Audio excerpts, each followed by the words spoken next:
What's up, bitches? Welcome back to another episode of Positively Uncensored, your favorite reality TV and interview podcast. It's your host, Leah.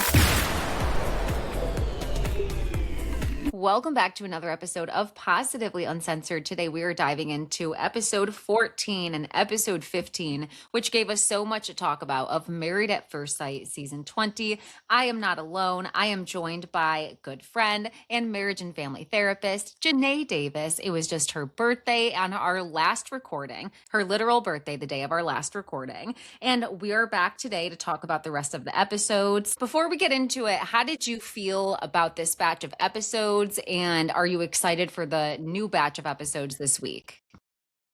I'm having a lot of feelings. I felt like, okay, now I have a lot of thoughts about the experts. I have even more thoughts about the couples. And then also, it makes me like so excited for these next batch of episodes because everything is going to explode. So I'm ready to talk about these two. And then I'm ready for Thursday's drop. What about you? I'm so ready for Thursday's drop. I want to see what happens. They keep making it seem like Cameron and Michelle are going to leave the experience and break up together. So I'm curious to see if that's actually happening because I see the cracks in the foundation for their relationships. And like they say, you can't throw stones from a glass house. But before we talk about these episodes, I know that in episode 13, I discussed Beljolie and Mecca doing a s'mores date together where they both ended up sharing pieces of their childhood that were traumatic. And I know that you had some comments that you would like to add on top of that. So, what were your thoughts of that conversation? I thought overall the conversation was really good. They're getting to know each other on a deeper level. They're sharing more intimate things about their lives. I loved hearing from Belle Jolie about like why her birthday is so important because that is like the one thing that they did growing up, no matter how little or how much money that they had, right? But I wanted to point out how I want more details, or I don't feel like I'm privy to more details, but I thought it was really interesting how Mecca kind of glosses over some of his trauma and things that he's never said out loud. For instance, wetting the bed until the age of, what did he say, 13? Or yeah, till the age of 13, and then saying, wow, I've never said that out loud. And what we're seeing with Mecca is him come to the realization that he has a lot of trauma and maybe has not ever addressed it and is now on the show. And we see it kind of come through in little ways. And it makes me even more nervous for Belle Jolie in this relationship, where I think she's had trauma and she's had time to address it and process it and really register how it has impacted her life. I think we are seeing that happen with Mecca in real time. And yeah, it makes me really like, oh, what is going to happen? There are a lot of things that he needs to handle individually before ever getting married. I think that that's a a perfect description of that conversation, and I think that that's a good call out. I think for Mecca, I arrived at the same conclusion as you. It's like, on one hand, I see him accessing different pieces of himself that he either didn't have the support or to have the courage to talk about and be open with and have the space the way that Belle Jolie gives him. Simultaneously, because she gives him so much space, I feel like her vulnerability is not being matched. And we see that relationships often, like as they teach you in psychology or as or as you're looking into the human psyche, relationships often do bring up trauma that you're unaware of until you're in a relationship, and communication styles that perhaps are toxic or were for survival that are not healthy or compatible with a good relationship. um Hold on, I'm going to get that thought back. So I think as they're trying to have this conversation, we go from keeping it light and cute to Belle Jolie making hot cocoa and sitting on the porch and talking about basically making homemade ice cream with fallen snow and milk and a positive memory. And for Mecca, that brings up something negative. And we see him try to resist his own experience to try to have a relationship with his father or to placate his father, or because that's how he's maneuvered through the situation. And ultimately, yeah, he has not processed his own trauma. He does not know how to talk about it. He still wants to have a relationship with his dad, which is perhaps keeping him from properly processing that trauma and looking at it. And because he laughs off his trauma, unfortunately, that's what he did to Belle Jolie as well. And it just made me sad because, like, in some capacity, you see that it resonates with him. Birthdays are important to her. Let me do a gesture. Let me make her feel important. But he doesn't let that be, because in the next breath, he's telling her that he's unattracted to her or some doubts that he's having. And he's just taking even me on a roller coaster. So I think in order to be a good partner, yeah, Mecca had a lot to figure out independently before being in a relationship. 1000% agree. He jokes about it and he laughs about it. And of course, that can be a defense mechanism, especially with something that is awkward, especially with, again, as a man to admit to a woman that he wet the bed for X amount of time and then follow up and say, wow, I've never said that out loud to anybody. And, I think that's a defense mechanism. And I don't fault him for the way that he's communicating or attempting to be vulnerable, but we can definitely see that he's not comfortable with it. He hasn't dealt with it. He hasn't addressed it. And I felt the same way as you did, Leah, about like, okay, well, he's picking up on Belle Jolie and then he's celebrating her birthday because she mentioned it. But I think it's almost like a what's the best way to say it? Okay, some people are gonna hate this performance. I've seen some commentary around people who did not like Paul saying that Mecca was performing, but he has proven once again that he does a lot of these things for the performance and for the validation of other people. But I just think that is him. He has not addressed a lot of the trauma in his own life. And so he puts on this big grandiose thing to kind of cover those things up. He doesn't want to be the person that is filled with trauma. And I think all of us can understand that. But for this experience, Married at First Sight, a lot of that trauma needed to be addressed beforehand. So just wanted to comment on their very cute date, which again, a lot of good information, a lot of vulnerability, but also revealed a lot of things that Mecca is kind of like not addressing on the forefront. And he doesn't necessarily have to address it with Belle Jolie. I think he needs to just address it himself, though. Agreed. Because, yeah, using humor, everybody deals with trauma a different way. And if you're talking about your trauma and humor and that's how you cope, that's fine. But in addition to that, there needs to be therapy and talking about your feelings to understand them and validate yourself that you're entitled to those feelings and not diminish or negate your experience, which will ultimately end up making you feel more insecure.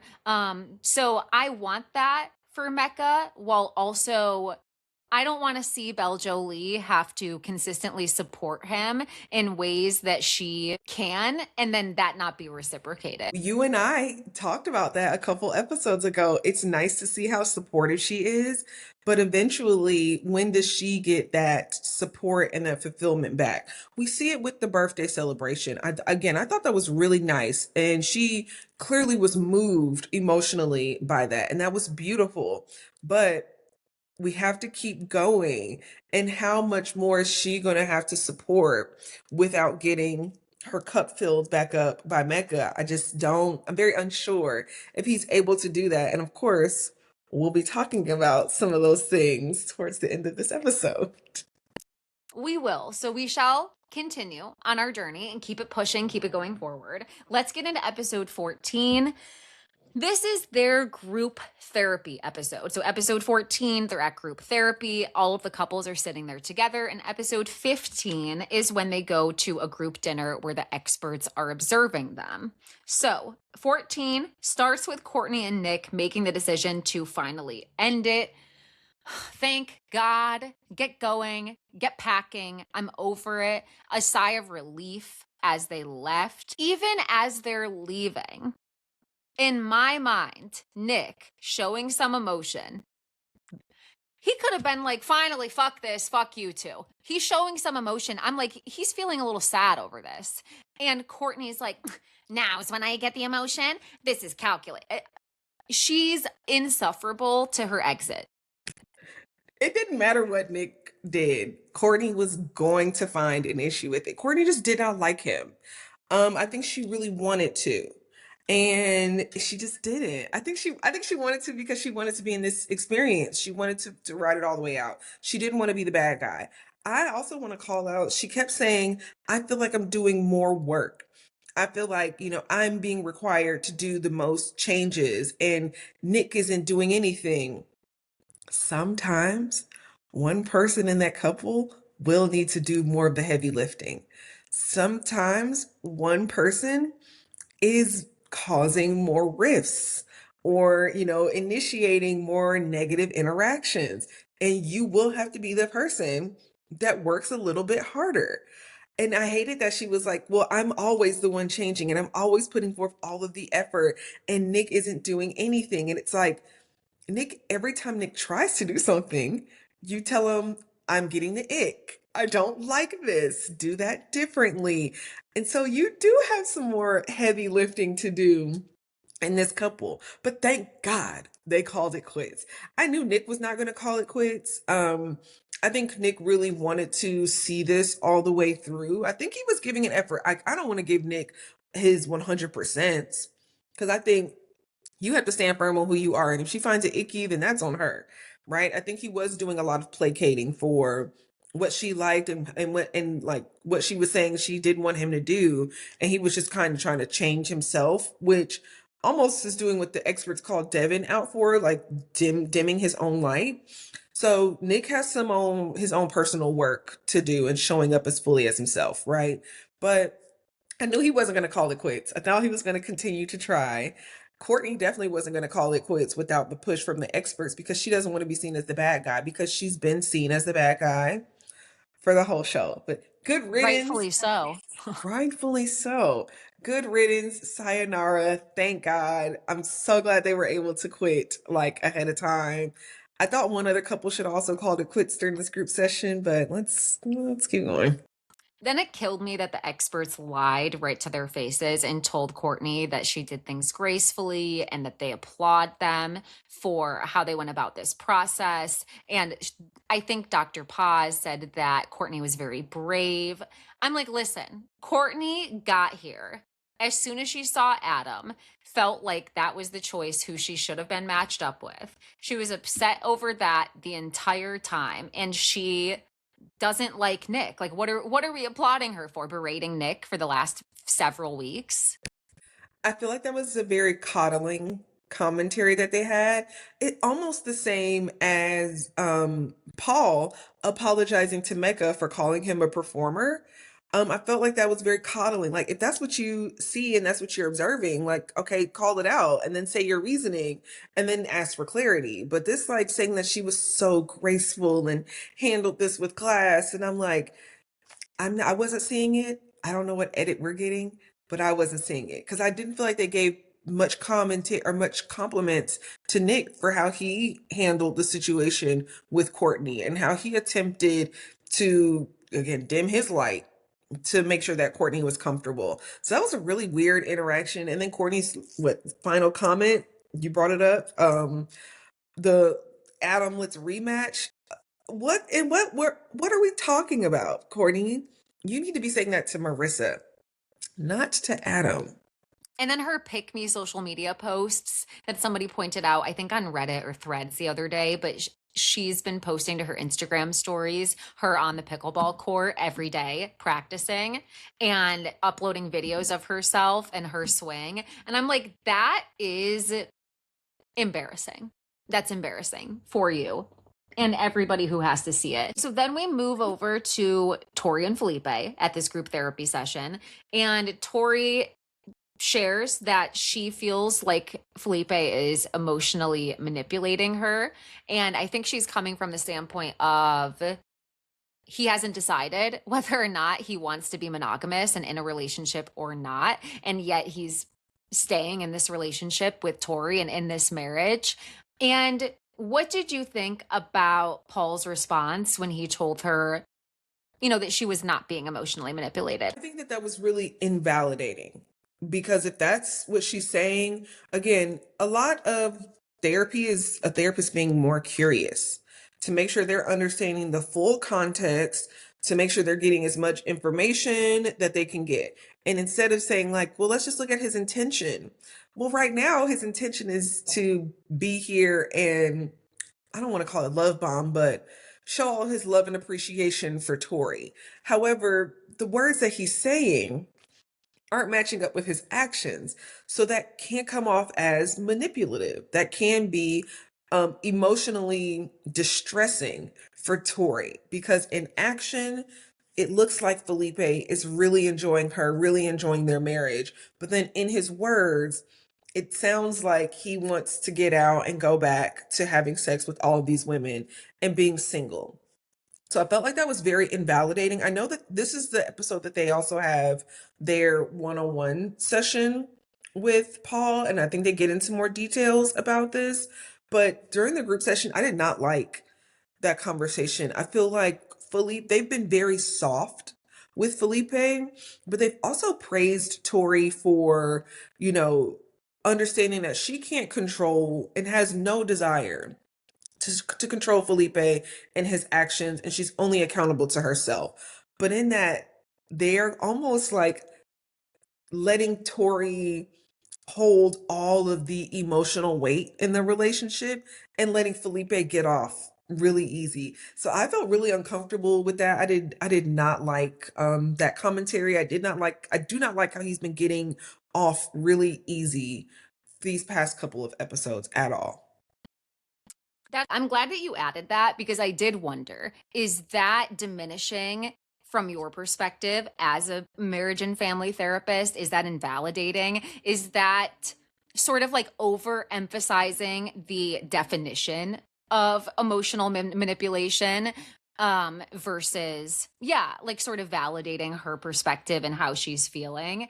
I'm questioning this. Do you feel like, because especially that was in a group setting, do you feel like that was a line from the network or from production to come out and say, oh no, if it was emotional manipulation, we would pull you. You wouldn't be in that type of situation. So do you think that he's getting that from them? And then my question is, do you think that that impacts his moral compass? Like, how would you feel if you're the therapist being asked to deliver that line in that situation? This goes back to what you and I spoke about in the first couple of episodes about production interference. And one of the big issues that we will always face with shows like this, who have therapists or experts come on, right? Is how much is production leading or turning the conversation? Because to say, you would not be on the show, or he would not be on the show if he was emotionally manipulating you, that is a protection for the network. That is like we have to make sure that that is not even like being perceived. The same way if someone said, I feel like I'm being coerced sexually, they would say, oh no, if that was the case, we would never allow that, right? That's a protection for the network. I do believe that that colors how they respond to someone saying that and not validating her feelings around that. You don't necessarily have to say he absolutely 100% is or is not emotionally manipulating, but you can validate, like, that must suck. What are you experiencing? What is that like? Why are you perceiving it this way? What actions has he taken? And then she probably could have gone down a plethora of examples, and they could have backed that up to say, Felipe, how do you feel about this? And Felipe could have said yes, yay, nay, whatever. But it felt more like a production protection plan than an actual, like, he didn't mean that. Look at his intentionality. His intentionality does not matter right now. That's what she's saying she's feeling, which is probably making her feel really unsafe, right? And I think a lot of this vulnerability comes right after them having sex again, which can feel really distressing for Tori. So I don't see any protection for Tori vocalizing this. I see them like coddling Felipe, the man child, and how he is going throughout this experiment. It's almost like them trying to show Felipe that he can be a man. Look, you can be the man at Tori's expense. Absolutely. Or like even that she should wait for him to arrive at these conclusions because we didn't love her friend's advice. Like, no, maybe don't think that you're going to be the person that turns this all around or gets him to commit. Like, if he's having a fear of commitment, that's going to show up in your relationship and you shouldn't have to convince him. She didn't come here to find a guy to prove to him or for him to prove to her that he can be committed. She came here to be married. She came here to be in a relationship with another man that was ready to be married. So why are we waiting for him to show that he's ready for this or that he can grow into this? So yeah, that comment, the invalidating, the coddling of Felipe, also in front of the group, I'm sure that felt like a lot of pressure on Tori. That whole moment, I was like, yikes, yikes, yikes, yikes, yikes. You're so right. Yes, it's been a couple of moments really invalidating her experience. And it's almost like because she is strong or because she has boundaries and like self-respect for herself, like they think that she can like hold all of this, and that Felipe is the one who's like more likely to flee, that they're like placating to, and like we're saying that's just unfair. That's an unfair experience for her. So that was one conversation that was a large part of it. Felipe felt very attacked after this, which he brings up at the group dinner, but he felt like everybody was coming at him. And as we said, we feel like Tori wasn't really defended that much. So I don't know. I think we're arriving at different conclusions. But we also see Sean and Nikki. And I'm going to let you take point on this conversation just because I don't have the best notes, but they're essentially having a business meeting. So Sean and Nikki are talking about their quarterly earnings and their plans for the future. No, literally. And I feel a few different ways about this. So they are having, I think, really lucrative conversations about the future and their plans and how they're going to come together. A really big part of a relationship is finances and what's to come and how do we plan for the future. So again, I like those conversations. We all know that they are still not hitting on the intimacy level, right? The experts call it out. The other people in this group session call it out, that this seems like really board meeting-esque and kind of like boring. However, I would actually love in future seasons that the experts would actually go through some of the conversations that should be had, like premarital wise, with some of these couples. Because a lot of times it's like feelings, emotions, and intimacy. And there's a lot of stuff in the middle that gets missed. Finances, family, support, religion, spirituality. Like there's a lot of things that get kind of like glossed over or spoken about really quick, and they will come back up later on. So as unsexy and boardroom-esque that Sean and Nikki's conversation is, you can almost see both of them get really excited about having these conversations and being on the same page about these conversations. I think that's something that Nikki likes. I think it's something that Sean likes. I still think like their intimacy, at least up until there, was, the missing piece, right? They weren't hitting on that. But I find Nikki being more intrigued and interested in Sean while they're having those discussions. They're still sitting miles apart on this couch, right? The body language still isn't giving, I like this man, I want to jump his bones, I'm super attracted.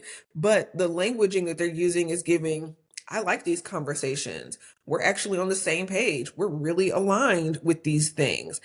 But then we see the experts kind of poke fun at it. And I would have been more interested in them saying, okay, you guys are hitting it on some of these like deeper levels conversations in marriage. How do we add in some form of intimacy with the boardroom talk instead of being like, oh, we're at a boardroom meeting, are y'all fucking like that's almost what I feel like some of the conversations are with the experts and Sean and Nikki. 100%. It's like they've addressed that as the main root of something that they want to check in on. And that adds to the piece of this feeling coercive or like pressuring because it's stressed by the experts. It's talked about by the other couples. It's talked about by Sean. She feels the pressure to link, fill in that missing link and like explore things. And he's also requesting it. So it's just, I agree in terms of them finding a way that they both communicate that's very similar. I don't think there's anything wrong with that. If it sounds like a business meeting to us, it sounds like a business meeting. As long as there's softness and tender conversations and like space to talk about things deeper. Do I think they're having those? I'm not sure. But as long as they are, that's how they choose to. Some people can be more mentally stimulated. And I think that Nikki really values Sean's intelligence. What she doesn't like is it being kind of like aimed at her or to feel like she is debating her own husband. But I think that, yeah, they can get each other aroused just by having a thoughtful, intelligent conversation. 100% agree about the softness of it and like getting aroused. People aren't attracted to intelligence. Nikki is super intelligent. Sean is super intelligent. I think one of Sean's like biggest things is that he always wants to be super intelligent during sexier or softer moments. Whereas this is almost an example of them both being able to meet together and be intelligent and sexy in their own way. Again, I just want the conversation from the experts to maybe be like, okay, I appreciate you guys having some of these deeper conversations. Now you found some common ground. How can we include some soft intimacy? Are you guys having these conversations at a dinner table? Or are you guys having these conversations on the couch with a glass of wine, your feet kicked up? Like, those are little ways to include some intimacy, low pressure, having a conversation that does matter for marriage, which will hopefully lead to some success if they choose to stay together after this, right? But you're totally right. There's so much emphasis on intimacy and sex throughout this process that it almost seems like we deprioritize a lot of the other big topics that need to be discussed before getting married and while you're married and going forward. And I think where Sean gets into the weeds a little. Like, so I like when they're on the same page, and I don't care if it sounds like a business meeting, especially as they're communicating in front of other couples. That might be how they want to navigate those conversations publicly, where they have a completely different approach behind closed doors. But we're going to talk about Mecca's interpretation of something Sean said in a moment here, because I do think it's pertinent that another man sort of like picked up on this, because I think that men can often kind of hear something another guy says and be like, that's what he meant. You know what I mean? And we're going to leave space for both. But where I need him to turn that off is when we're approaching, like you said, a tender moment or an intimate moment, when you come across almost like robotic, or like you're listing demands as for boxes that need to be ticked. Well, if we're not going to have sex, I need to see you naked. I need to have a bath with you. We need to do this. Like, it feels like those are specific examples of what you're expecting, and not the door is open for how do you want to, how do you feel most comfortable flirting? Like, what do you want? And so that's where he gets into the weeds a little with the intelligence of the conversation.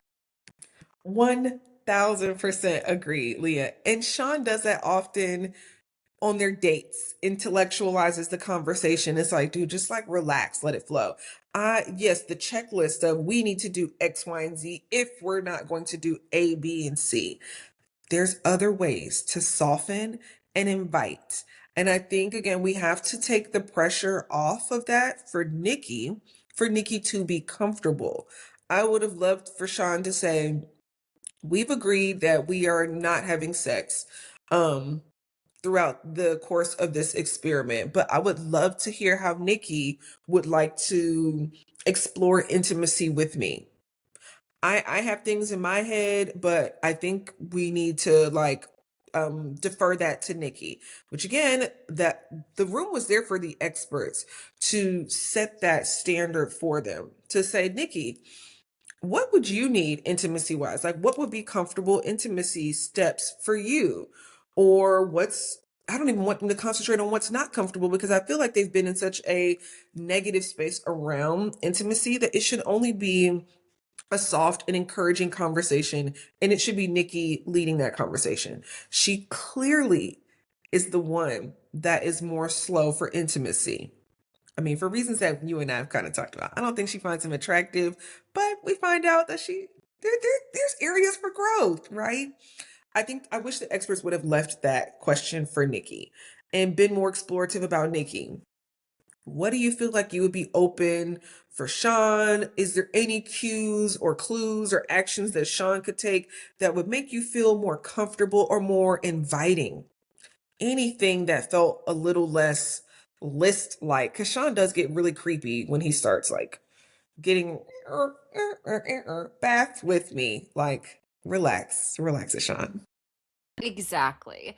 That's, and yeah, it almost feels like they're focusing on what Nikki is unwilling to do. And it almost feels like criticism or like kind of like, I don't know. That's how it's landing. I can't think of another word similar right now. But like we talked about in the last episode, and like you just said, she needs to be deferred. Like every this question, he should have immediately deferred to Nikki. They should have deferred the question to Nikki, and every act of intimacy should be initiated by her. If she doesn't want to touch him the rest of the experience and wants to focus on them growing, and like they need to say, take sex off the table. Take sex, take hooking up, take removing your clothes off the table. How can you two flirt? How can you two find romance? And if there is romance, And I think it'd be really interesting if Nikki led the intimacy going forward, then that's up for Sean to decide on decision day if he would like to move forward without receiving the level of intimacy that he was originally looking for. Then that's on Sean to decide, right? It can't be Sean setting these really large barriers or parameters for Nikki to fall into for him to make a decision. No, you make a decision with what is present for you there. And I want us to come back to this conversation around sex or no sex and to make a decision because they talk about that at the dinner. But we can revisit that for the dinner portion. But again, I definitely think that Nikki should be the person that is setting the tone. And I wish the experts would stop meeting it with criticism and meeting it with the positives going forward, because it's always like y'all not having intimacy is the issue. Y'all aren't having enough intimacy. What are y'all doing? It's like there's so many more things to do, and it is already clear that that is not Nikki's comfortable space right now.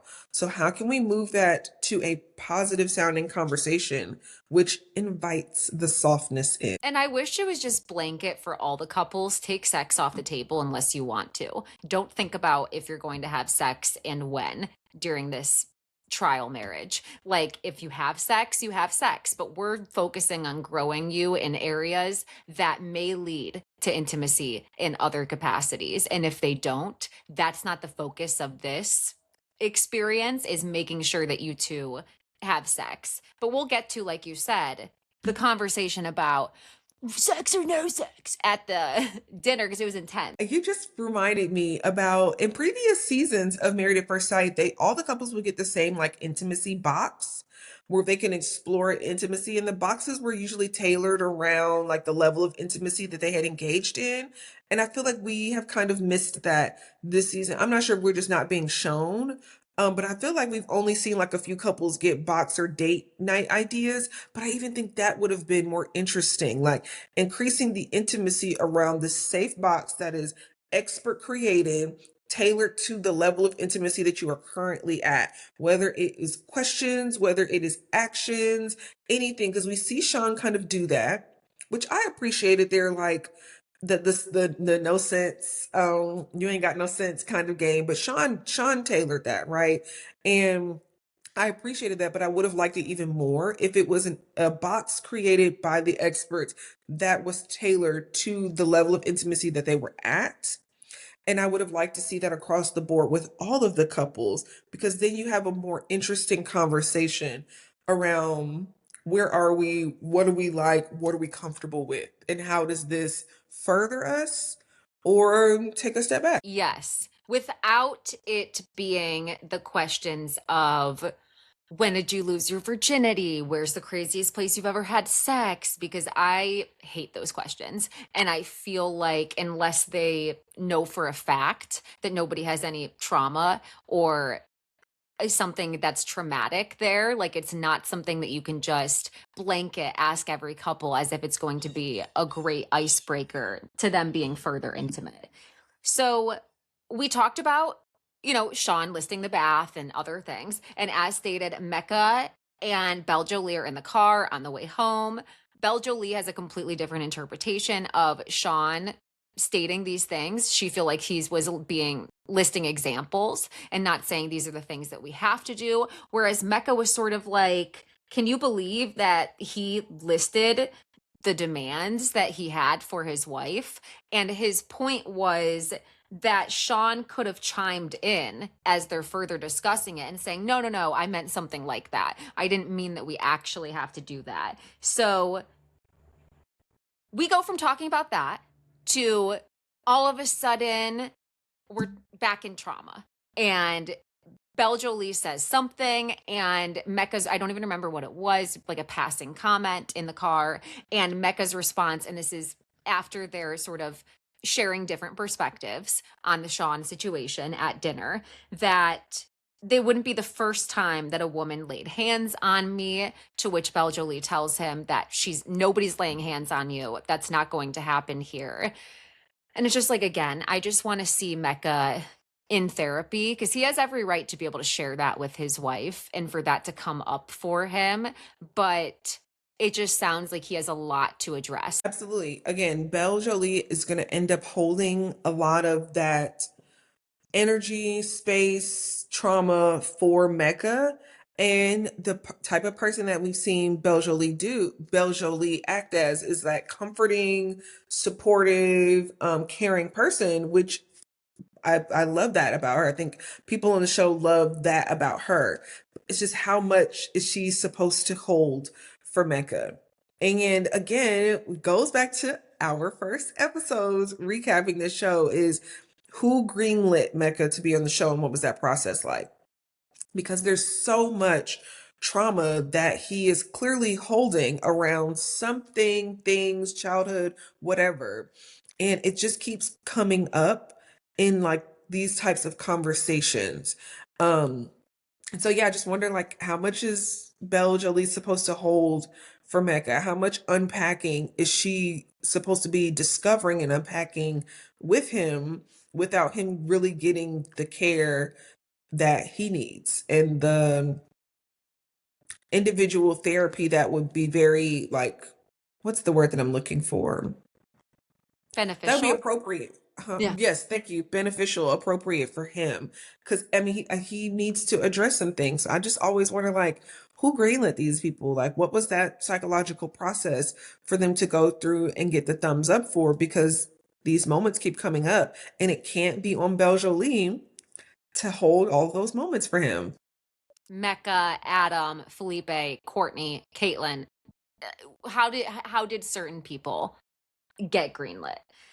Let's take us through the rest of the episode so that we can get into the meat, episode 15, where we have so much to discuss. So, we also do hear from Marissa and Adam briefly in this therapy session. And basically, Marissa learns that she's going to be meeting Adam's sister. This is information she was not privy to before. Because remember, Adam's family really wanted nothing to do with this process. All of them decided no. So, this is new and kind of sprung on Marissa for her to adjust to and react to in front of everybody. And she kind of returns the favor and blindsides him with information that he wasn't privy to and says, my friends had some concerns about meeting Adam. And he was shocked because his read on the room was, they left on good vibes. Things were good when they left. Anything to add before I chop us through the rest? I was shocked. I was just as shocked as Marissa when he was like, "Yeah, I should be meeting my sister." And Marissa was like, "What?" That is something that you want to let somebody know, especially if she hasn't met any of your other family yet, and your family has been very distant from this experiment. And his parents are finally returning back to the States. What? So yeah, that was shocking to me. And to find out in front of a group, I wouldn't have cared for that. I don't think it was that deep for Marissa to share with Adam with the group that her friends weren't feeling him. I don't even know if he asked. I guess that's the bigger part. Like, did you ask if her friends liked you? Did you ask what did they think? To me, it probably was Adam was like, I was myself and I'm the coolest guy around and everybody likes me. So I don't even need to ask. I don't even need to verify. So finding out in front of the group, it's like, yeah, because the experts asked, because they were curious about the conversations. And I don't think that he was. So that's only a shock to him because he didn't ask. He didn't care. So, oh well. He's also not curious. Like, he's not curious about his wife. Of course, they didn't have that conversation because it will require emotional intelligence to have that conversation, which we're going to get to in just a moment. The end of the episode, again, Cam and Michelle, I just don't have that much to say about them. And I do have more thoughts on them as we get into episode 15. But this episode, Cam is worried about how he's going to keep the spark alive in their relationship 20 years down the road. He's worried about Michelle seeing him when he's stressed out at his job or in any mood other than just being happy, because that's how they are now. And as I said in episode 13 recap, if you didn't listen, go back and listen. Cam is saying the exact same thing as Felipe, just in different words. And he also is having a fear of commitment. And I know some people in the comments sort of disagreed with that and don't think that Cam is afraid of commitment, or wants to go out and sleep with girls. I think it doesn't really matter. Like, the same conclusion is he's scared of commitment, okay? And he's expressing it a lot softer and diminishing how strongly he feels that way, whether it's so that he comes across good on camera or because he just doesn't have the bandwidth to have that conversation and move past it in a relationship because he's never had a long-term relationship. So maybe a conversation like this would typically end the relationship. Ooh, Leah, you snapped with that one, girl. Um, Same conversation, different fonts. Felipe and Cameron are saying the same things. And guess what, Leah? You and I called this out in the first couple episodes that we both had hesitancies about Cameron. And I think I even said, I won't be sure about Cameron until they hit a really difficult conversation and they have differing opinions, because everything is cool when everything is cool. And Cameron seems to be actively avoiding some of those bump in the road conversations. We see a scene, and I'm not sure if it was after this group event. It might have been where Cameron's on the couch and he's like, I'm just not having that good of a day. Or, he's in his feelings, and Michelle's like, come on, let's get out of here. And they sit on the bench and they talk about how Cameron is, again, wondering about the passion and what happens. He's saying the same thing as Felipe. Felipe literally a few episodes ago was asking, how do you keep the passion alive? Like, what happens after the passion runs out? They're saying the same things. I think the biggest difference is Cameron comes off as more of a good guy. I don't believe that Cameron has like nefarious, what is the word I'm looking for? player tendencies. Yeah, Cameron doesn't have player tendencies. Cameron does not want to go and sleep with a bunch of different women. He just has never been in a committed relationship longer than 6 months. And he doesn't know what that looks like. And we are unsure of his examples around him or how they have spoken about relationships and all these different things. And where Felipe is like unsure about the commitment, but he has two parents that we have met and they've been together for forever and they love each other. So, but we don't know like what he witnessed, or we don't know if he like finds comfort in that. They're saying the same thing. They both have a fear of commitment. Their fear of commitment and action looks very different. We can all agree. Felipe's fear of commitment is, I'm gonna just go get with a bunch of women. Cameron's fear of commitment is, I'm just not gonna be with any woman. And here we are. Same sentiments, different fonts. And the reason why Cameron is struggling right now is because he's asking a lot of the, well, what if when we have the arguments? Well, what if when things don't go well? And what if, and instead of meeting them head on, he's very avoidant with them. And we see Michelle try to push and have the conversations, but they're not as perfect as they are coming off, and instead they're deflecting on these other couples. Also like to see Michelle on a bad day. Her friend talks about the side of her where she can have a little bit of a temper or be a little bit spicy. And I would like to see that because yes, she has the space right now to pick Cam up when he's down. And I don't want to be like harsh, okay? But if that attitude continued of sitting on the couch, kind of moping, she's not always going to be able to have a solution for him or the bandwidth to take on his anxieties and hand walk him through the situation. There might be days where she comes home and that sets her the fuck off. And she's like, sitting here and the house isn't clean? What are you doing?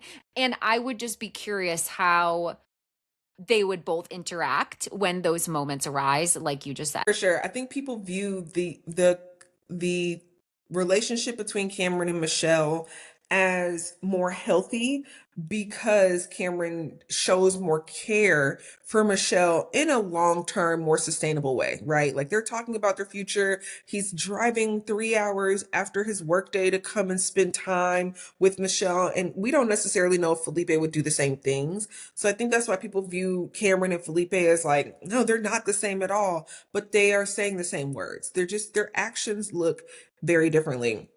What I think Michelle could use more of Tori from is where Tori is like, oh, you have an attitude? That is your attitude to deal with. I know I didn't do anything to you. We haven't had any interactions. You might need to sort that out yourself. Where Michelle is like, oh, you have an attitude? Let's go for a walk. Let's talk about it. Let's clear the air. Let's do this. Neither one of those qualities are inherently good or inherently bad. Where I think Tori could do more like, what's going on? Is there anything that we can talk about? Michelle could do a little bit more of, hey, we're having a good day. You're going to have to pick yourself up. Like, I have other things to do. Like you said, like she's going to come home from a long day. And if he's moping, she might have that attitude. We haven't seen it. I think they're both actively avoiding that, but I also don't think there's been like a really clear situation to come up for them to argue about, which I don't think is the issue. I just think we need to pay a lot more attention to Cameron's fear around the future and the passion, just as much as we've been paying attention to Felipe's fear around the future and the passion. And it's also like they can feel good when they're having these meetups with couples who are struggling, and it can almost feel like we're doing great. Like you can get on your high horse. You can, by comparison, be like, well, we're doing great compared to them. And it's like, well, you are in a bubble. And maybe they're putting on their best version of themselves because they're on TV. Maybe that's what they do early stages in the relationship, but we will see as the show goes on. Okay, so the episode ends with Marissa and Adam. He plans a date that he thinks is more Marissa's speed, a break from all of the activities and exercise, and they go on a hot tub boat date. I thought this was really cool. I looked it up, I have to admit. I'm like, hot tub boat date near me. Like, I thought that was awesome. Not on an open ocean, let's be clear. More of a lake, a calm lake, perhaps pretty small where I can see one side to the other, but I would do something like this. Now, Adam doesn't keep his promise of not doing exercise. Of course he does. And of course Marissa has to do exercise as well. And I'm going to be honest, it's officially coming across and has been coming across like Adam makes comments about his girlfriend's bodies and is I think that he's like perhaps a bit controlling, almost demanding that Marissa compete and do rigorous activity, or like a compromise to him is still agreeing to go to the gym with him multiple times a week. And it feels like it goes beyond just that being an activity that he enjoys so much as wanting to make sure that his girlfriend looks a certain way. It's kind of giving the Valley where Michelle's ex broke up with her because she didn't do Pilates or she didn't work out enough. So do you feel the same way? First of all, I thought the date was great. I thought the date was a really good balance for doing something fun while still being chill. It was super cute. But yeah, Adam had to get his ass up there and do them push-ups for whatever reason. And then I liked Marissa getting up there and doing the playful banter, because I feel like in Marissa's head, she's probably like, this is a happy medium. I can do 2 to 3 push-ups with Adam and we can call it a day. Like, that's the spice up, right? Let's all take note. Marissa's push-ups were fabulous. Marissa works out. We like that is obvious. She does some type of physical activity, whether that is Pilates, lifting weights, whatever. Her push-up was great. Only for Adam to say, that's not a real push-up. You need to go all the way down to your chest. And she's like, what? And I'll say it again. Mind you, she pushed all the way down and came up. Her form was great. From a girl that doesn't do push-ups, I thought her form was great. Her back looked straight, arms were bent perfectly. She came back up. It's always not enough for Adam. And that is the weird part. You're doing something that more interests Marissa. Check. You got a little charcuterie board. Check. You do a push-up. You want to invite her up to do a push-up. You're having fun. Check. All of a sudden, her push-up is not good enough. And now you've ruined that whole moment.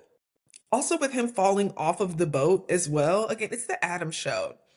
When it's not enough of Adam and Thank his you. personality, he has an issue with it. And it just can't ever be enough to chill and relax. He's always has to take it that one other step up. I also noticed that he fell off the boat right when they were starting to have a serious conversation about his sister coming into town. And I'm like, you are exactly how Sean describes you. You deflect, you create this personality, you don't address your real feelings, and you can't have a conversation that's deep. So the episode, ends with that, ends with them on the hot tub boat date. And then we are going to get into episode 15, which picks up and starts at Michelle's aunt's house. And Cam is there, meets her aunt, meets her husband. This is a cute meetup for all intents and purposes. Nothing really to report there. We then move to Adam and Marissa going on a date together. We get to see a glimpse of them at dinner. Adam, again, is performing. He orders a steak in which he picks up the T-bone. He's eating it off of the bone. He has no table manners. He has no respect for his surroundings or the person that he's with. He's the type of person to chew with his mouth open. It was disgusting to even watch him eat. And on top of that, he has his feet up on Marissa. If you're going to do that at all, it should be reversed. It shouldn't be your feet up on her. It felt gross. And you know what he reminds me? I don't know if you ever watched Princess Diaries, the first one, but there's a moment where the guy that Mia's lusting over, who's a jock and a jerk, they make out and he puts his feet up on her and asks her for a foot rub and she thinks she's about to get one. That's Adam personified. And it's gross. I agree. It it just makes everything that Sean said about him so much more true. I'm gonna take us back just a minute to look at Adam's house. Adam's home is almost performative as well. It's comically Shaq-like, and he almost purposefully has a bunch of things riff-raffed around that he has all this commentary and story about, and it's so interesting, right? But is it really? And then we at this dinner, one thing I noticed was like when he was eating the T-bone, I'm like, okay, I don't think that that's attractive to be sitting at this nice dinner picking up this T-bone. But then the camera backed out ever so slightly to see that all of the steak was still there. So you're gnawing on this T-bone for absolutely no reason right now because you have the full cut steak. It's still on your plate. It's not like you were still hungry and you wanted to get all of the gristle off. You hadn't even eaten any other part of the steak. Again, they talk about Mecca being performative. Adam is also performative. He's eating all of the vegetables with his hands as well. I just, I don't understand who Adam is or who he's trying to be.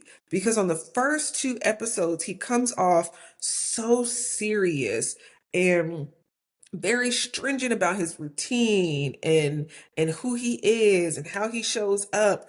And then you see him for the rest of the show be deeply on serious on purpose and not in a cool, this is who I am type of way. It seems super exaggerated. I'll also call out about race. If this was a black man that was acting like this on TV, picking up and eating his food with his hands, and if I'll put it like this, if this was Sean picking up this food with his hands, having his foot on Nikki, and always doing the most to do nothing at all, there would be so much more commentary about how uncouth and how unready he was and how this is like super tacky. But for some reason with Adam, it's like this quirk. It's this thing that he wants to be found like interesting. I was totally disgusted by that dinner. And I could tell by Marissa's face that she's also like getting to the point where she's over it. Like, when are you going to be an adult? Absolutely. Adam has so much privilege to not just be crucified on the internet and taken like the most unserious individual because he is a joke and everything he does is gross and disrespectful and unserious to the point where I believe this is Adam, how he acts on first dates. I also think that Adam is a very spiteful person and retaliative person. And I think if we were to talk to production behind the scenes, that Adam very quickly became enraged with the experts trying to peel a layer back or producers encouraging him to have certain conversations. Kind of like there was a mother-daughter duo last season, Belinda, and who she was paired with, and he ended up getting mad on camera and calling things out. I think Adam lets it fester. And his retaliation is to take everything extremely unserious and give a performance. And it's sort of like an F, because at one point, I forget which episode, but I think it was episode 3 or 4. Adam says, I've been not true to myself. I've been way too serious. This isn't me. And I'm going to be Adam for the rest of this experience. And I think, yeah, I think a lot of this performance is because he's angered by production and experts and trying to peel back. What do you think? That's a good call out, Leah. The revenge, the childish revenge. I think the best example of Adam realizing, oh, you can't do this around every person, was again when he showed up to their first group session with that shirt totally unbuttoned. But the only 4 people in that room were Sean and Nikki and Paul and Dr. Paz. So when he walked in, he didn't even let anybody say hello to him. He was like, oh, let me go ahead and button up this shirt. So you know, he knows when to act appropriately. He knows when to put on versus like when he needs to just chill and relax. He knows that. I think he's super aware of that. So saying that, this might be his revenge for production, because that is when Paul started to call him out about how he showed up and how he showed up to the group dinner and the types of things that he's saying. Like, that's probably when you're right. He was like, you know what? Screw production. I'm going to do whatever the hell I want to do. But I also note that we don't see him, and this is probably the edit because we don't see all of the couples like eating during their group dinner, but I haven't seen him eating with his hands in this manner at a group dinner. I've only seen him do this in front of Marissa. So I'm wondering if this is almost maybe revenge for Marissa if she tries to push more serious conversations or to like get a little bit more in depth with him. And he's like, fine, you want to do that? I'm going to embarrass you. And now you have to sit here with me while I do this. I could see that. I think he has a vengeful spirit. I really do. I think he has like a vengeful, antagonistic kind of personality. And I also think that he is, without saying it, he is poking Marissa to see what her boundaries are and how much he can get away with in this relationship. And I think that if she's not going to play intramural league sports with him 7 days a week, that she better embrace who he is in his fullness and let him be over the top and embarrassing. And so he's bringing that to its full capacity. I love that you said that he's poking her because it almost feels like he's testing her to see like, well, if you can't take me like this, then you can't take me at all. If you can't take me at my worst, I'm just going to show up and you better accept it. And if you don't, then you're not worthy of being my wife or my girlfriend, which we've kind of heard him sprinkle in that commentary about she's not as active and my ex-girlfriend this and I'm used to this, that, and the third, and always comparing and wanting to push that envelope. So I could definitely understand him poking or testing her at this point to prove herself to him. Yeah, it's getting on my nerves. And what episode was it where he says that, I don't know, call my ex-girlfriend then? Is that this episode, episode 15? I believe it is, and I think he says it at the group dinner, and everybody's like, what? Okay, I think so too. So we're going to get to that. And the question is, does he say that before his conversation with Sean or after? I kind of have a vague remembering. I do think it's after. Like, I think this is even after the fact. Like, I think it's towards the end of the episode. Sean's, I can't wait till we get there because it was a great assessment, call out, perfectly stated. I mean, Adam could put it on a t-shirt and just wear it out. Like that is who you are. But we'll get there. We're getting close. Nikki and Sean, we see them go on a date. This is before the group dinner, which we're ultimately going to get to. They go on a date together. They do wine and a chocolate pairing. I thought that this was really cute. Again, another example of a fun date that I would like to go on myself and did look up online, wine and chocolate near me. Like, it was very cute. Later on, we see them, I guess, having some spicy time, like the back half of it, because Sean comes out in his robe on camera, gets himself a glass of water, whether he's like whistling or having a great time. Fine and dandy. Here's my thing. Somebody said the word like peacocking, and like, I'm not sure what word he definitely wanted us to see him. And maybe he didn't. Maybe some people are speculating that because he was, partially nude and like in his robe, that maybe they wouldn't show that scene. But who knows? But it just felt like, in the context of which we're watching it, okay, here we go, Sean. Finally, I guess, how did you feel? Peacocking is perfect. I don't necessarily. I have two things. Okay. Sean, when he came out of the room, he was singing "We Are One," which is hilarious in and of itself. He really wanted to make sure that Nikki heard him be like, "We are one now, girl." First of all, I'll comment, their date was very cute. And I like that Nikki, in her own like little mini confessional outside, mentioned like this was a great date. I had so much fun. I did think that Sean again tried to intellectualize the date a little bit, like describe the wine with a memory. And I like that Nikki did not take it seriously and she was like describing more chill stuff. That was great. Perfect. calm Sean down by still placating, the moment. Cute date. Again, I feel like they've relaxed. He's doing things that interest her, that increasing their intimacy. She knows that now he's listening. Yeah, they go home. Now him coming out of the room with the robe open.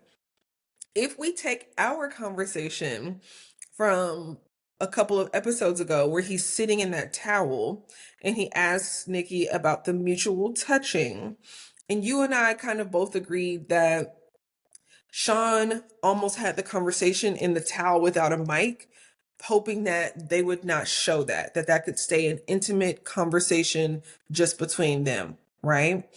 If we take that same context, him coming out of the room with his robe open without a mic on, maybe he's thinking this is so intimate, they're not going to show this. Right. Agreed. I'll take it like that. I do think that Sean was happy that somebody touched his Peter, maybe he was able to touch her pecker. I don't know, whatever the case may be. He was clearly excited about it though. I think at this scene, like, let's just laugh about it. Sean is ridiculous. Coming out and singing We Are One with his robe open. I'm like, this man just could not wait to touch a hot pocket. And now he's touched a hot pocket. And according to Nikki, it was a great touch. So I think we just leave it at that. And I think that was like good. I'm glad that they did not go into depth about what they did. I'm sure Nikki was like, cut it. We're not about to be talking about in depth. And part of me believes that Sean would not be the person to have that conversation out loud with cameras or with other people either. So yeah, I liked it. It was cute. Okay. It's so hard for me to interpret their moments, right? Like taking it like, I hope that like taking it and trying to keep things light because I don't know, like I hope that Nikki was extremely happy with her decision and I hope that she didn't make this decision because of prior conversations or prodding from the experts or what this process is supposed to be. It's a little bit hard to look at it and forget all of those things. But all I can say is I hope that they're happy with the decisions. I hope that both of their agency was honored in that interaction. Then we moved to Caitlin's dad meeting Devin. And basically that went pretty well. It seems like they both got along with each other. He gave some advice for interacting with Caitlin. We also learned that Caitlin opened up about some past experiences and some trauma she had prior to being in a relationship with Devin, which gave him some clarity on understanding her a bit more. And overall, it seems like they are kind of on the same page, but I still just think that Devin, I think it's okay for people to say, I think you're a great person and I understand that this is all that you can give me and I understand why, but it's not enough for me. Like, and I need more. And I think that that's what we're seeing from Devin. Even despite him trying to meet Caitlin where she's at, which I do think that he's doing. We also see Caitlin FaceTime with his grandmother, and I have no notes on the interaction. I think it went pretty well. I thought like the meeting with her dad was cool. The conversation with the grandma was cool. I think overall what you said about like, it's okay for Devin to say, hey, we're having a good time, but I don't think that you're going to be able to give me everything that I need. Again, the same question I asked about Mecca, I will almost ask about Caitlin.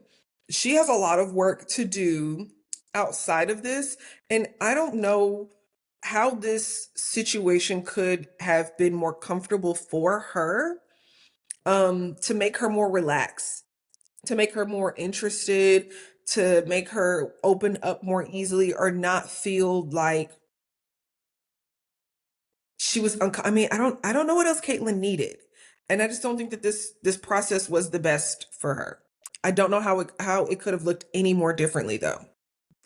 Right. I think that Devin put in a lot of effort. And I think that if I'm to just be like, okay, I agree, Caitlin should have been picked for the process. I also think that she has her own things to work out sort of independently. But if we're just to ask the question of what would Caitlin have needed, I think that Caitlin would have needed someone to focus on all of the things that she is versus all of the things that she is not in this process. And I think that that just might not be feasible for someone who's just meeting you and doesn't have history with you and doesn't know you like that. But as far as what she would need to like open up more, I feel like Caitlin's one of those people who's like, yeah, I can acknowledge my shortcomings, but I don't want that to be all that you talk about with me and address, because now I feel like everything I do is wrong and now I have attitude with you. So if we're to think of what she needs, probably that. And she sort of does that to Devin as well. Like talks about sometimes like ways that he didn't show up the way she needed or vice versa. So they're kind of mirroring that to one another, I guess. I love how you put that, not concentrating on all the things that she's not, but the things that she is, because that's the same thing for the commentary that you and I said about Sean and Nikki, not concentrating so much on the lack of intimacy, but concentrating more on the ways that they can include intimacy. And the same with Courtney and Nick. Courtney feeling like I put in so much more effort. And I think that is how Caitlin is feeling as well. Like I've had to put in so much more effort. And it's just like you are just more resistant to the process. So it does require you to put forth more effort. And as Devin has tried to take a step back in learning all of the nooks and crannies in the darkness of her, and it's just been concentrating on like, let's just have a good time, let's do things you're interested in. We also kind of see Devin kind of float back because it almost looks like Caitlin is not as interested in the depths of him. So we do have to turn looking at all of the negative and concentrating on more of the lighter and the positive. But that works better in a regular standard dating experience, regular marriage. And in this experiment, it would behoove everyone to be a little bit more healed so that you can get more deep. And then there's still opportunity to be soft. But right now, it's like you can only do one or the other with Devin or Caitlin. And I feel like that makes one or the other of them suffer in the relationship. Agreed. I think that they're incompatible. I think he would have been more compatible with like Marissa, for example. And I just don't know if it would have put Caitlin in this process, but perhaps with Cam, if she stayed in the process. So moving past Caitlin, okay, I'm just briefly gonna hit on because I want to get to the dinner. Felipe and Tori do a sauna boat date. I thought that this was cute. Tori looked great. The couples are getting ready for dinner. Michelle and Cam are excited for the gossip, to stir the pot, and to basically call out the other couples and tell them that they need to be real and stop lying. And I'm like, but that would require you guys to be real. And you've not shared one hardship through this entire process. And yet everybody else at the table has carried their weight and more. I thought that was so weird of Cameron to be like, I'm ready to call all these couples out, because he doesn't ever seem to have that kind of energy with just him and Michelle and, talking about their own stuff. But as soon as it's turned to the other couples, he's like, yeah, let's light this whole thing on fire. And it's like, okay, yeah, like you said at the beginning, don't throw stones from a glass house. Exactly, because you guys don't even know how you navigate that, and you're judging how other couples are navigating things that are coming up. And perhaps, like, yes, I think you guys give each other a lot of grace, but what is the stuff that you're holding back? What haven't you said to each other? What might be painful to let land? Like, yes, they got over the finance issue, but as we said off camera, or maybe it was on camera, but as soon as you start worrying about other relationships and other people and other couples, you lose me. And I don't like it. It feels poking, it feels prodding, and it feels high horse. Like, you guys are all in this journey together. And yeah, you guys might suffer having not had any of these arguments or fights like later on in your relationship. So that annoyed me. Getting to the actual dinner, I'm just going to sort of bullet point some things that happened because I don't necessarily have this in order. At some point, everybody is talked to. Adam talks about he sort of asked, why does Marissa have to do all of the hobbies that you do? Why do you have to have that in common? And Caitlin's like in her confessional, if I hear him talk about pickleball one more time, or if I hear Felipe talk about having sex with a bunch of girls one more time, I'm going to lose it. Like, she's like, I can't. That's what your main issue is.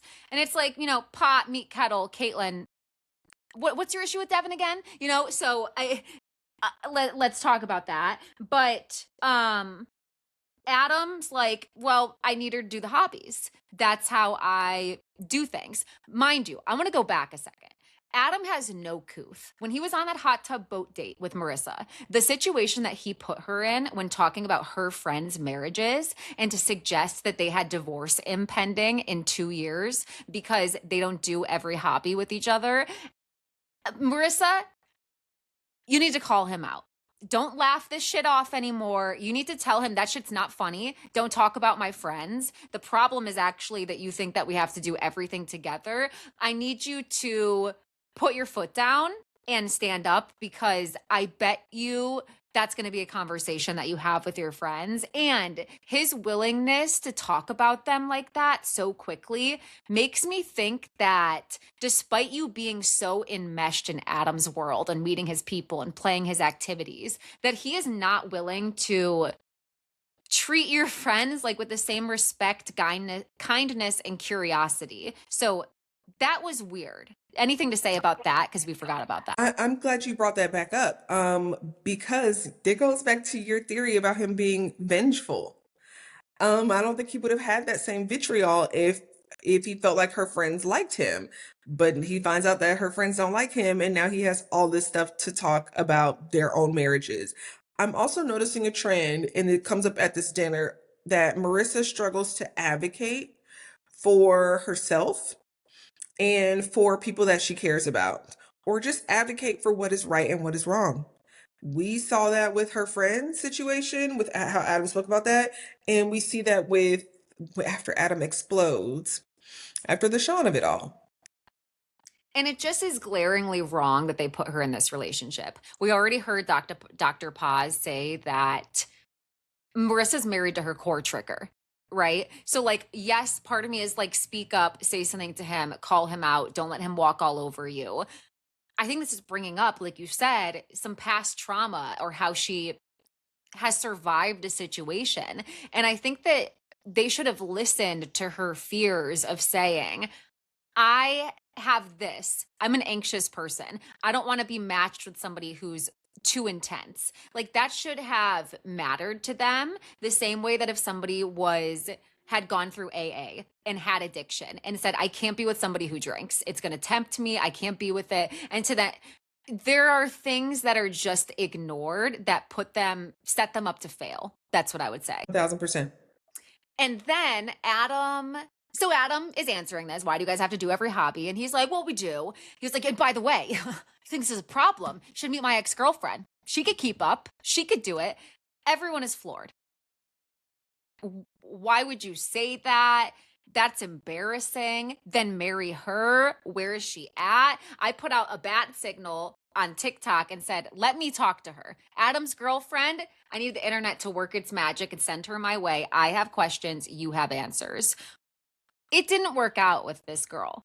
So despite you guys having all of these commonalities in sports, something was amiss, right? So let's talk about that maybe, but everybody is kind of floored by this. And whether this is before Sean calls out Adam or after, we're just going to get to that too so that we can get Adam out of here.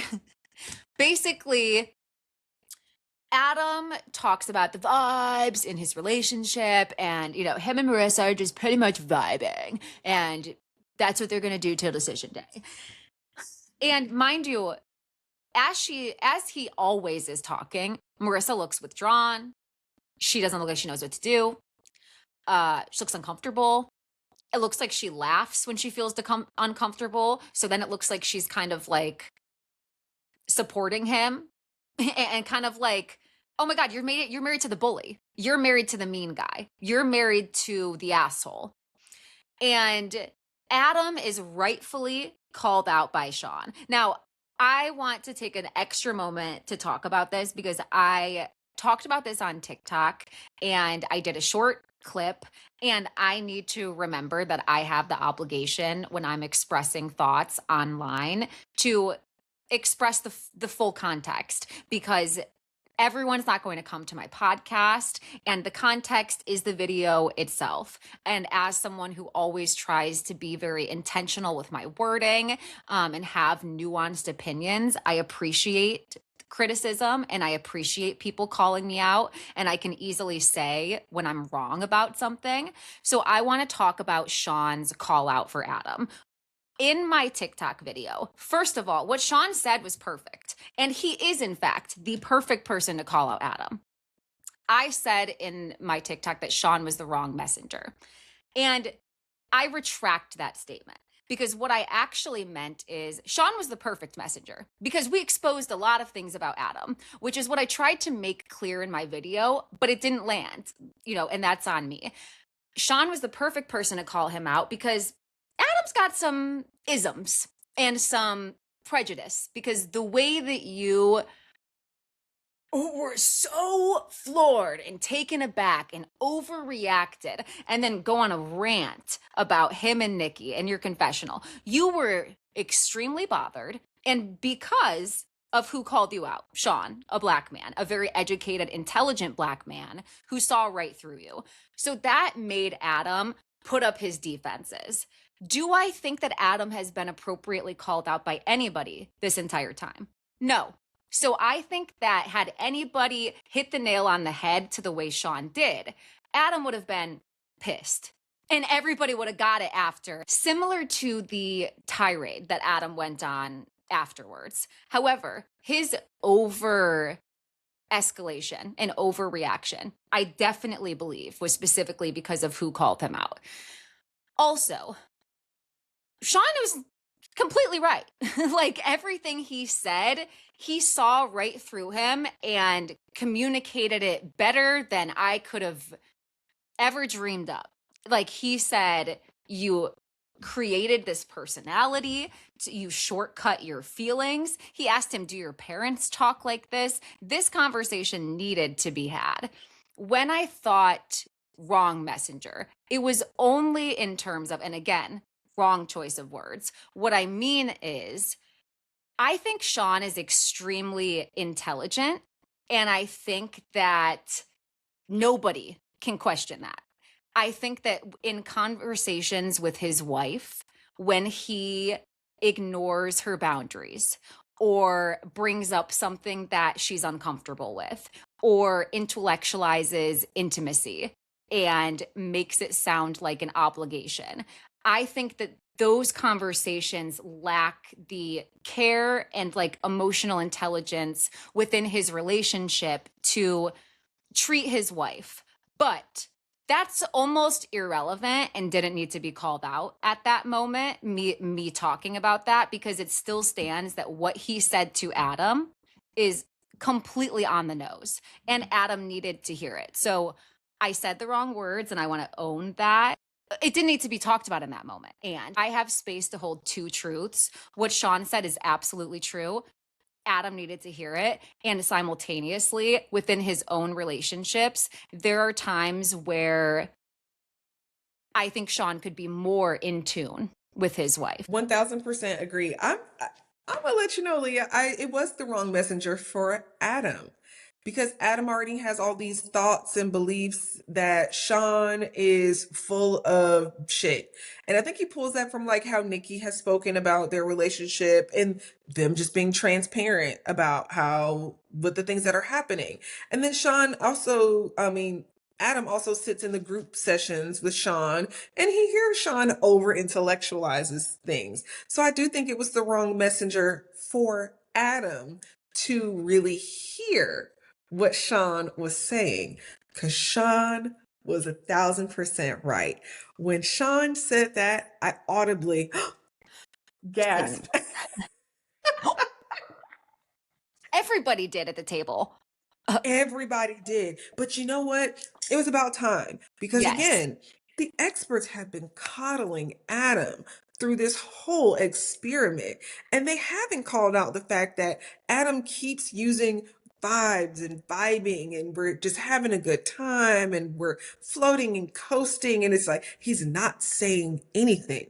Mm-hmm. And I was so glad that Sean asked, do your parents talk like that? That being the opening line in his segue was so good. Because what I think was what Sean was trying to suss out was, is this just a part of your vernacular? Like, Right. is this just how you speak? Because there are people who do say, like, yeah, we're vibing, we're chilling, we're hanging, and that is just a part of how they speak.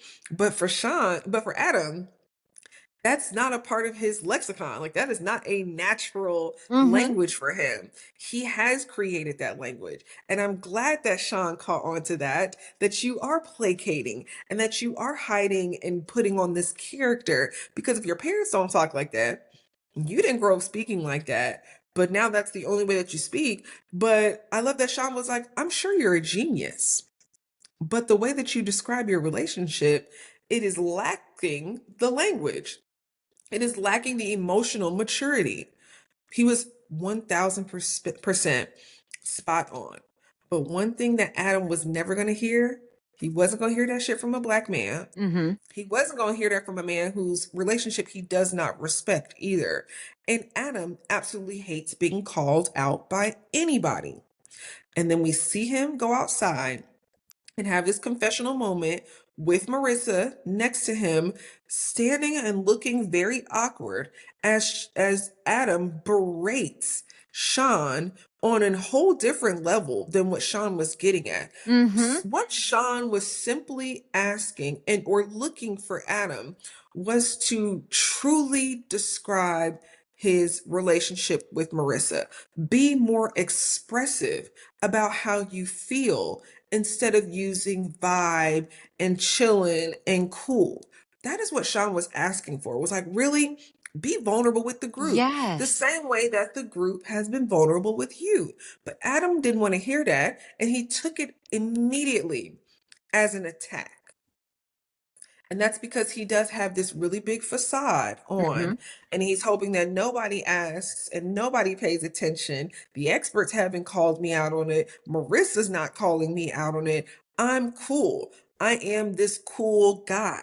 I'm going to be the dominating force, cool guy, and you guys are just all going to have to deal with it and see it for what it is. And Sean said, not today.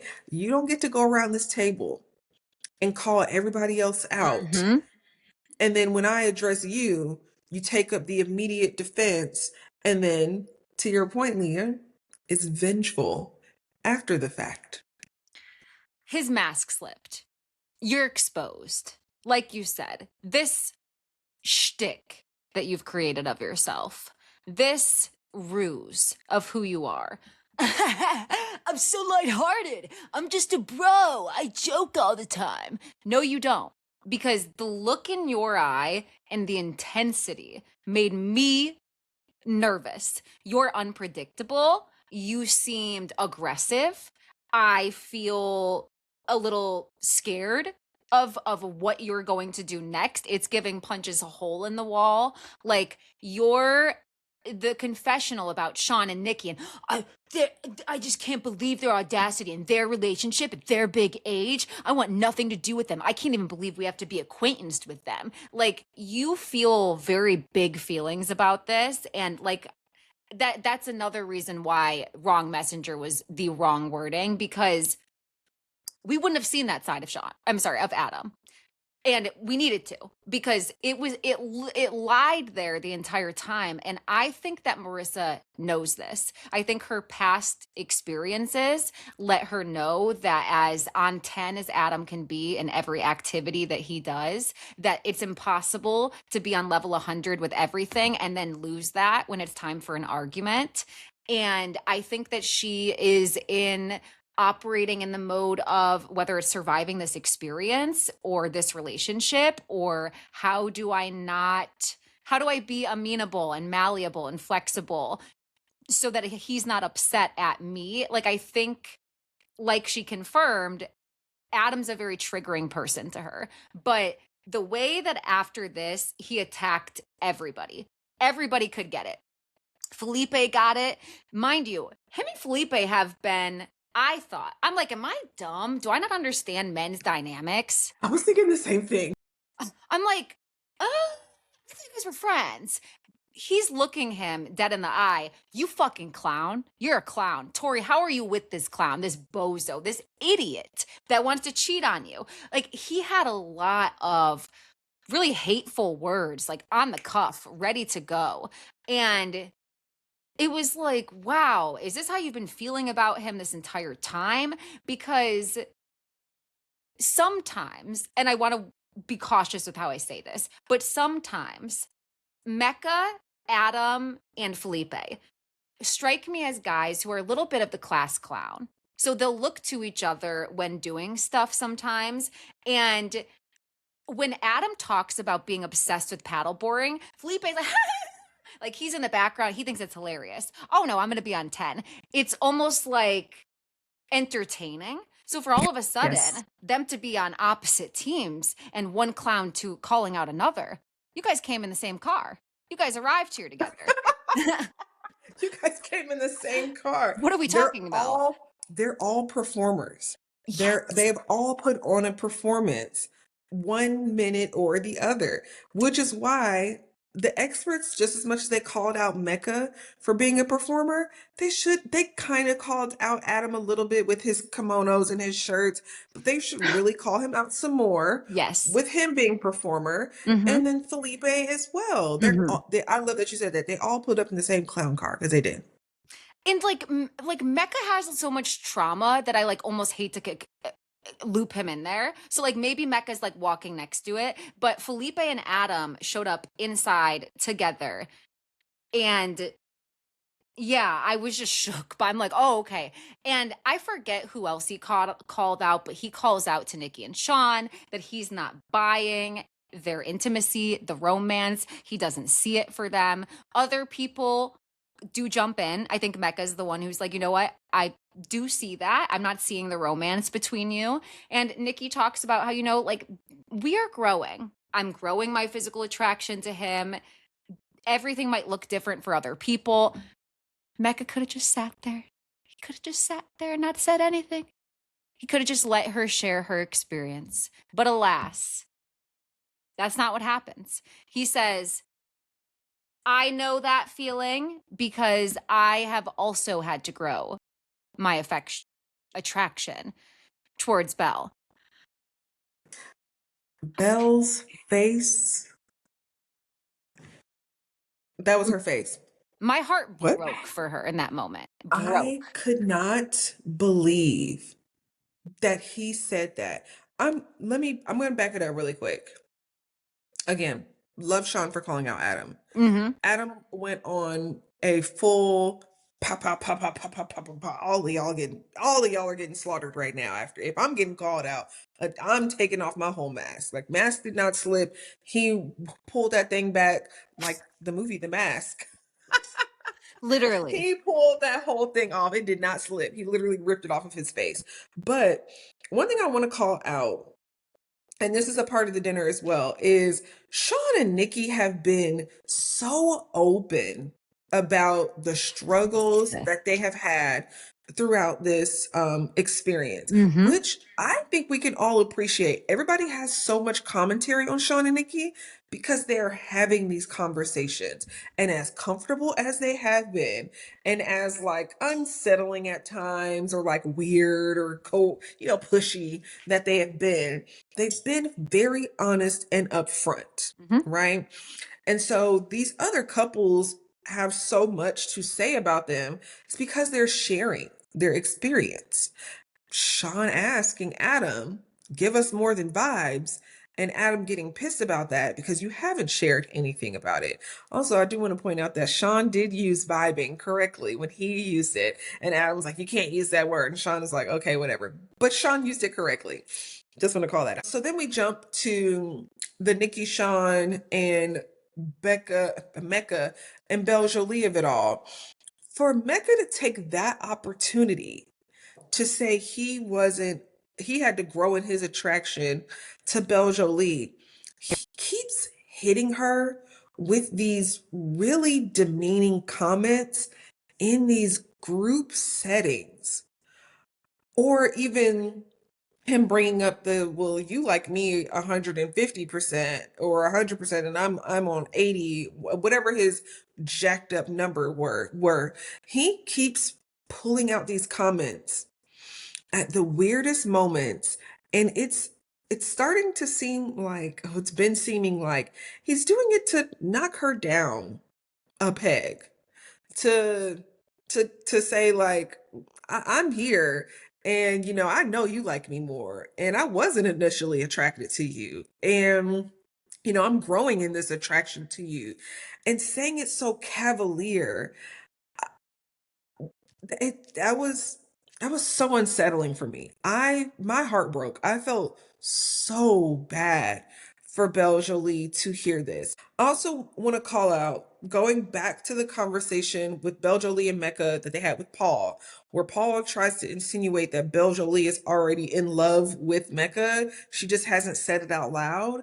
I did not like that. And I feel like, again, they're pushing this emotional and intimacy bounds to try to force the couples forward without calling out like the realness that is happening right now. If the experts do not call out Mecca for this commentary, then we have a growing issue, because that was so hurtful to me. That wasn't the time. We already know that Nikki is not that attracted to Sean. She said it in front of the group at the group therapy sessions before. So we don't need, Mecca, we did not need you to validate Nikki in this moment. That's not what Nikki needed either. Nikki was just saying that we're growing in this, and we're having good moments. So it's like, it was totally inappropriate. I feel like he was doing it to take her down a peg. Um, Mecca has a lot of trauma, and it is coming out. You and I have talked about this before. It's coming out in the weirdest of ways with Belle Jolie. Exactly. Nikki was not asking for support. She didn't need support. It didn't need to be contributed to the conversation. And Adam is doing the same thing with Marissa. Like, it's the way that Adam brings Marissa down a peg, and nothing is good enough. And it's just really hurtful, because again, this is in conjunction with, he just planned a very special birthday night for her. Okay, she's giving him space, she's being vulnerable with him. Do you know how confusing that is for you to drop $800 on me for my birthday and then find out that you're not attracted to me? Like, whatever. Nikki not having to grow her attraction to Sean is completely different than Mecca stating this to Belle Jolie. It was meant to be hurtful. And also, like, it's like, you don't act like that. Like, there's a lot of moments where it seems like you, so then people are right. Like, you are performing. Like, when you act like you're that about her and that close with her, like, that is in fact a performance. And then for her to whisper to him, like, um, what do you mean? Like, you weren't attracted to me? And he said, yeah, I had to ask myself, is she pretty enough for me? And then I think he even answered that question and said no. I almost threw up watching for her. It pissed me off. I'm like, why would he say that? Why would they match her with someone who isn't just going to show up at the way that she does? But that really made me upset, and I don't know how they're going to get past that. I don't know either. I also I saw some commentary online where people at first, at least a couple episodes, they were pretty upset with Paul for calling Mecca performative, because they felt like, that Mecca's not performative. However, at every turn, Mecca continues to show up and do some type of performance. What I think is missing from this is the experts not calling out Adam as much for his performance and Felipe as much for his performance. They are coddling Adam and Felipe while being more upfront with Mecca and his trauma. And that's what I think is reading wrong for some viewers in the audience, is that they want to say that Mecca's not performing, but I think it's more in the light of nobody calling out Adam and Felipe in the same way. Because like you said, they're all on the same car. Maybe we can put Mecca on the outside walking next to the car, but they're all in the same group, right? Of some type of performance for some type of approval or because they're not quite comfortable within themselves, right? I also want to note that the two Black women on the show are in situations where, you know what? Everybody on the show is actually paired with somebody that is not quite ready to some varying degree. I know in past seasons the commentary has been that they have put Black women in precarious situations with partners that they know are not ready. But this is actually a good season to show like every single couple has one person that has some varying degree of not readiness. So I'll even take away that partial comment about, them embarrassing or setting Black women up not well on this Well, show I think because I you think can keep it low key because, like, not to interject my thoughts, but Mhm. like, I'm Courtney was matched with Nick, who had the space for her. Devin has the space for Caitlin. Cam Mhm. has the space for Michelle. So it is kind of like another example. It's like, yeah, people might be mismatched, but aside from Marissa, you know, um, it's usually like with Caitlyn and Courtney, like they were kind of the problem. You know what I mean? So it's like they were Yeah. given pretty much everything that they needed and asked for. And yeah, I don't know. I think we can kind of keep it for this season because even them trying to talk Nikki originally down from I want someone who earns the same amount as me, Yeah. you know? Taking her down a peg. They've both been married to men that are attempting to take them down a peg or Hmm. two. And it's uncomfortable to watch. But moreover, the Mecca and Beljo of it all, again, we've repeatedly seen Mecca try to take her down, Hmm. try to humble her, try to prove that you like me more than I like you. And hey, girl, you're lucky to be here. And again, as much as Belgio has the space to comfort and support him, she don't have that space forever.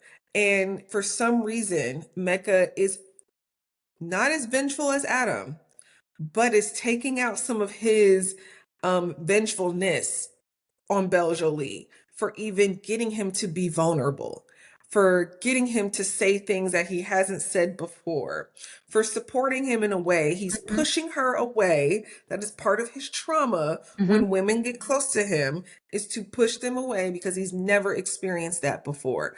I hated it. That really disgusted me for them to end on that note. I feel so bad for Beljolie. She's gorgeous. And you can tell the warmth of her heart. They have not shown her best singing ability yet on this show, but I did look on her Instagram and she can't hold a note. She just wasn't holding it on that episode. But I like Beljo. She was so ready for this experience. Hmm. And to be paired with Mecca, who is constantly trying to humble her throughout this experience, is really pissing me off. And now they're about to go on this couples trip.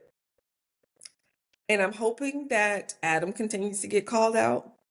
I'm hoping that Felipe continues to get called out. I'm hoping that Mecca continues to get called out. I'm hoping that Caitlyn continues to get called out. I'm hoping that Cameron and Michelle realize that shit is not sweet Hmm. over in their couple. Hmm. And I hope that They get Nikki and called out. Sean, I hope they get called out. And I hope that Nikki and Sean get closer on this trip in a way that is comfortable for Nikki. I actually don't want the concentration to be on Nikki and Sean. At all. Agreed. I really want them to be able to chill, but I feel like in the preview we might be seeing something. I can't remember if it was Nikki and Sean, but I really hope that it's just a little speed bump, and I hope to get some enjoyable moments from them, and everybody else get their shit rocked. Agreed. And Beljolie, I need her. I want them to be able to handle that privately because you already embarrassed her.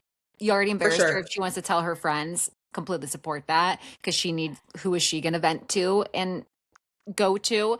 But yeah, I think this couple's trip is going to be very crazy. I can't wait to recap the next batch of episodes with you. This was a crazy thing. I think talked about everything that we wanted to. As always, if you haven't liked this video and you're watching on YouTube already, like, comment, subscribe, hype. Make sure that you follow Janae on all platforms. I will have all of her information linked down below so that you can look at her website, you can look into counseling, you can see her platforms. Thank you for listening to this episode. And yeah. I'm sorry, you're about to close this out. I just wanted to say I read the comments. Thank you for everybody that wished me a happy birthday. I really appreciated that. Thank you so much. I loved seeing all of the birthday wishes. People are so cute. Everybody showed up in the comments. Thank you for supporting her. Make sure you continue to do so. Follow both of us. Stay tuned for the next episode and enjoy your week. Thanks so much. Bye-bye.